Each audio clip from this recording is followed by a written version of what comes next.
नमस्कार, मैं विपिन कुमार। आज मैं एक समाज के एक बहुत ही ज्वलंत मुद्दा पे चर्चा करने वाला हूँ। मुद्दा है सूखा नशा, कोटा, ड्रग्स, इंजेक्शन। आज इस लत से हमारे युवा पूरी तरह से बर्बाद हो रहे हैं और युवा ही नहीं, छोटे छोटे बच्चे इसके प्रभाव में आ गए हैं और ये बहुत बड़ा मुद्दा बन चुका है, बहुत बड़ा इश्यू है। इसी पे हम चर्चा करेंगे। आज हमारे साथ है चर्चा करने के लिए आदर्श तरुण फाउंडेशन के संस्थापक और जन स्वराज के नेता अमर सर, जो काफ़ी इंटेलेक्चुअल है और बेबाकी से अपनी राय रखने के लिए जाने जाते हैं। आज मैं इनसे बात करने वाला हूं कि क्या सिर्फ प्रशासन के भरोसे हाथ पे हाथ रख के बैठा जा सकता है? क्या समाज का कोई उत्तरदायित्व नहीं बनता है? वार्ड, पंच, सरपंच, पंचायत समिति, हमारे मुखिया, ये लोग इस पर बात क्यों नहीं कर रहे हैं? अपनी तरफ से कोई पहल क्यों नहीं कर रहे हैं? समाज और प्रशासन मिलके इसको रोक सकता है, इसको कम कर सकता है। आपको भले ही इसका अंदाज़ा नहीं है कि ये हमारे समाज को कितना बर्बाद कर रहा है और बर्बाद कर सकता है। एक उड़ता पंजाब की तरह उड़ता बिहार ना बन जाए। और इससे हमारा अपराध भी बढ़ रहा है। छोटी छोटी चोरी करते हैं, अपने घर में भी चोरी करते हैं, बाहर भी चोरी करते हैं। अगर नहीं हुआ तो माँ का मोबाइल, सोना, ये सब बेच के बच्चे इसके लत से इतने प्रभावित है कि मर्डर तक करने के लिए तैयार रहते हैं। इसी मुद्दे पे हम आज बात करेंगे। हमारे साथ है अमर सर और इनके नेता प्रशांत किशोर जी ने कहा भी था कि शराबबंदी अगर हटा दिया जाए तो सूखा नशा को रोका जा सकता है या कम किया जा सकता है। तो क्या ये सॉल्यूशन है? इस पे बात करेंगे अमर सर से और जानेंगे कि और सामाजिक स्तर पर क्या किया जा सकता है। हमारे समाज के लोग क्यों नहीं प्रभावी कदम उठा रहे हैं, क्यों नहीं इस पे बात करें। तो सर नमस्कार। जी बहुत बहुत धन्यवाद। सर मेरा सवाल यही है कि आपके नेता प्रशांत किशोर जी ने कहा था कि ये शराबबंदी इसका मुख्य कारण बन गया है कि हमारा लोग सूखे नशे, कोटा, ड्रग्स इस की चपेट में आ गए। तो क्या इस सॉल्यूशन है? इसको कैसे रोका जा सकता है? क्या किया जा सकता है? जी विपिन जी, और आपके चैनल पर एक बार और इसकी छोटी सी चर्चा हुई थी आपके साथ, तो उस पर भी मैंने इस पर बोला था और मेरे नेता भी बोलते रहते हैं।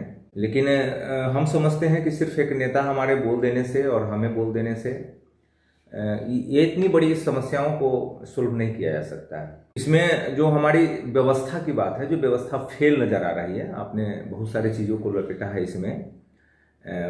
जो स्थानीय स्वशासन के तहत जो इलेक्टेड पर्सन है उनका भी नाम आप लोगों ने लिया है कि भाई लोगों के सहयोग किया जाए। तो अब ये युद्ध का रूप ले लिया है।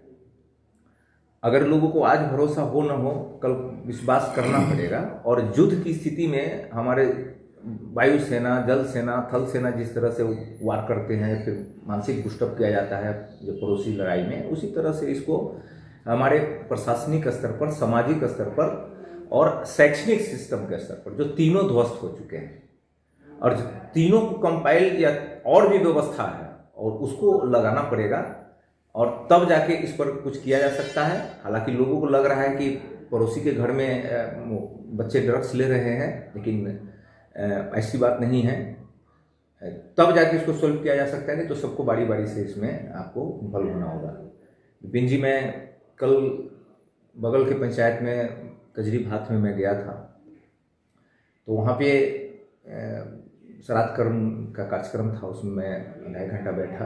तो वहाँ कुछ लोग बात कर रहे थे, हम लोग, हमसे भी और बाकी साथी जो इंटेलेक्चुअल कुछ पर्सन थे, उसमें ऐसे ऐसे परिवार के कुछ लोगों का नाम, जो इलाका में पॉपुलर लोग हैं, जो सम्मानित लोग हैं, ऐसे ऐसे लोगों के बच्चों का नाम आ रहा है इसमें कि मैं सुन के कुछ देर के लिए बहुत तंग रह गया कि लोग 24 घंटा अपने बच्चों को छोड़ के बकैती, जिसको कहते हैं अपने बिहार में, चारों तरफ बकैती करते हुए चलता है। न जाने उनको कहाँ जाना है, किस किस ग्रह पर घर बना लेना है, जो बकैती करते हैं। और ऐसे उनके बच्चे आज देख रहे हैं कि गड़बड़ी जा रही है। तो परिवार भी निश्चिंत हो गया है। समाज को तो धीरे धीरे अब देख रहे हैं कि कमज़ोर पड़ गया है, पहले की तरह समाज है नहीं। हम लोग के बचपन में याद आता है कि समाज के लोग जब थोड़ी छोटी बहुत गलती करते थे तो समाज के लोग भी उसको सुधारते थे। गार्जियन भी अब शिक्षकों पर जाके चढ़ जाते हैं और उस पर भला बुरा बोलने लगते हैं कि बच्चों को क्यों हमको डांटे मारे हैं। तो ये एक आदमी को सुधारने से नहीं सुधारने वाला है, पूरे सिस्टम को लगना पड़ेगा। समाज, आज जो हमारा समाज है वार्ड है, पंच है, सरपंच है, मुखिया जी हैं, चाहे जो भी हो, क्या ये अपने अपने वार्ड में, अपने पंचायत में कोई पहल नहीं कर सकता? इसके लिए आवाज़ क्यों नहीं उठा रहे वो लोग? इस पर अगर वो लोग चाहे तो इस पर कंट्रोल किया जा सकता है। जी, चाहने की बात अलग है, लेकिन प्रतिस्पर्धा भी तो है। लोग ये सोचते हैं कि अगर हम इस बच्चों को और कंट्रोल करेंगे, इस बच्चे के विरुद्ध बोलेंगे, इस बच्चे पर थोड़ा सा फोर्स करेंगे, तो वही बच्चा हमारे चुनाव में हमारे विरुद्ध जाएगा। लोगों की पद की चिंता है, आपके बच्चों की चिंता नहीं है।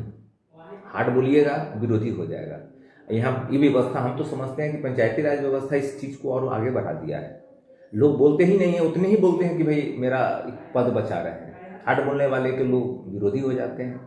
तो सिर्फ उनसे नहीं होगा, उनके हाथ बलबूते नहीं हैं। परिवार, समाज, जो आप नाम ले रहे हैं, पंच, सरपंच, उन सब, प्रशासनिक व्यवस्था, और सबसे बड़ा है शैक्षणिक व्यवस्था, ये सब ध्वस्त है।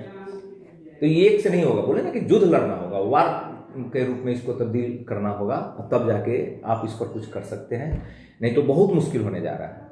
अभी तो लोग दबी जवान अपने अपने बच्चों को ड्रग्स की लत है, फिर भी अच्छे अच्छे लोग बोल नहीं रहे हैं, लेकिन हम लोग तो जान ही रहे हैं कि कहाँ कहाँ ये मामला फंस गया है। लेकिन कै दिन बचाइएगा, आज न कल तो आपके प्रतिष्ठा का धूमिल होना ही है। इसके लिए सभी को विचार करना चाहिए। एक गार्जियन के स्तर पर, एक परिवार के गार्जियन को क्या करना चाहिए? चूँकि उसके बच्चे वो अगर चाहे तो उसके बच्चे क्या करते हैं, उसकी एक्टिविटीज़ क्या क्या है, उसकी संगति कैसा है, वो उस पर कंट्रोल करके क्या इसको कंट्रोल किया जा सकता है? रील्स ना देखे परिवार के लोग। मोबाइल का जो आप डेटा चार्ज रिचार्ज कराते हैं, तो आप एक दिन डेटा लिखिए, एक सप्ताह, कि मैं कितना देर मोबाइल पर समय बिताता हूँ। ऐसे उसमें हम भी हैं, लेकिन बहुत सारी चीज़ों पर हमने अभी कंट्रोल करना प्रयास किया है और उस पर काबू पाया है। और बच्चों कहाँ जा रहे हैं, बच्चों को मोबाइल दे दिया जाता है। और नशा की आप क्लासिफिकेशन मत कीजिए। अगर हमसे नशा पूछिएगा तो ड्रग्स से भी ऊपर एक और नशा है जो आपके समाज में चल रहा है, जिसको आप आइडेंटिफाई नहीं कर रहे हैं, समाज आइडेंटिफाई नहीं कर रहा है। अरे बचाना ही ना उद्देश्य है अपने परिवार को, बच्चों को। और वो है एक फिजिकल रिलेशन जो बच्चे आजकल बना रहे हैं। आज मैं उदाहरण दे रहा हूँ, अगर मुझे ड्रग्स से ऊपर रखेंगे तो मैं इस रिलेशन को रखूँगा। ये आज लड़के लड़कियाँ एक दूसरे से चोरी छिपे मिलते हैं, या जहाँ भी मिलते हैं या बातें करते हैं। उसके बाद ड्रग्स की नशा है, उसके बाद और नशे को रख सकते हैं हायरार्की में। तो मैं आपके माध्यम से बोलता हूँ कि भाई किसी को कुछ चिंता ही नहीं है, और सारा ऊर्जा खाया जा रहा है आपका ये रील्स, मोबाइल।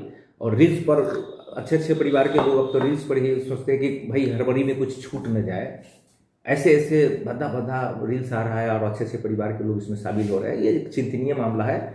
और माता पिता अपनी सारा एनर्जी खर्च कर रहे हैं बस वही बकैती में, और बच्चों पर कोई ध्यान नहीं है।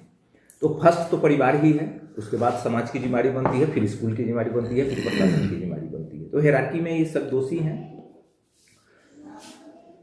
दोस्तों, वाकई में एक बहुत ही गंभीर समस्या है, और अगर आपको इससे बचाना है अपने बच्चों को, तो सबसे पहले जैसे अमर सर ने कहा कि अपने घर से शुरुआत करें इसका, और अपने बच्चों को एक्टिविटीज़ को देखें। मोबाइल उसका चेक कर सकते हैं। आजकल तो गार्जियन डर से बच्चे को मोबाइल भी नहीं छूना चाहते हैं, डरते हैं।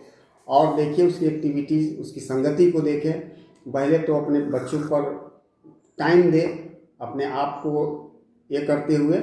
उसके बाद समाज की जिम्मेदारी बनती है, हमारे जितने भी जनप्रतिनिधि है, प्रशासन से मिल के इस पर काम कर सकते हैं, और कोई सोशल वर्कर है वो इस पर काम कर सकते हैं। क्योंकि अब समय आ गया कि इस पर बात करने का, चाहे वो फिजिकल रिलेशन वाला सर ने बताया, चाहे वो ड्रग्स का मामला हो, अब खुल के बात करने का समय आ गया। नहीं तो आज हमारे जो युवा है, जो छोटे छोटे बच्चे हैं, 8वां का, 9वां का, 10वां का, ये सब इस स्तर पे उसका माइंड डिस्टर्ब हो रहा है, और वो अपने आप को खोखला कर रहा है, दिमाग फिजिकली और मेंटली, और लाइफ में कुछ भी करने के लायक नहीं बच पाएंगे वो। तो आप अपने घर को ख्याल रखिए, अपने बच्चों को देखिए। धन्यवाद।